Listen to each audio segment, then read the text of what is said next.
Qeveria ka miratuar këtë të njëjtë vendimin për krimin e Bankës Shqiptare për Zhvillim. Pas mbledhjes së qeverisë, ministre e Shtetit për Sipërmarrjen dhe Klimën e Biznesit, Delina Ibrahimaj, është shprehur se nga ky institucion do të përfitojnë fonde sektorët më të nënfinancuar të ekonomisë. Ky institucion është krijuar në bazë të eksperiencave më të mira të institucioneve të ngjashme në Bashkimin Evropian dhe konkretisht ka për synim të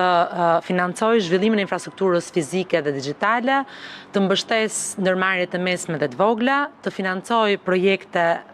infrastrukturore dhe gjithashtu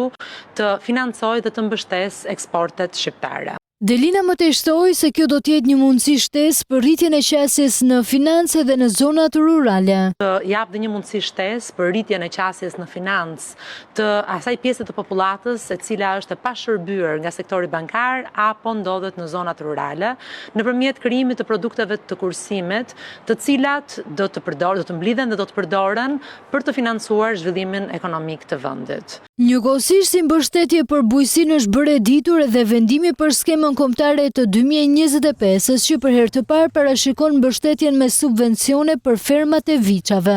Për gjedhët deri në 10.000 lop ose mëshqera, 5.000 lek për viçat, jo më pak se 10 krerë. Kjo mas vazhdon të jetë si një kufi i cili mbështet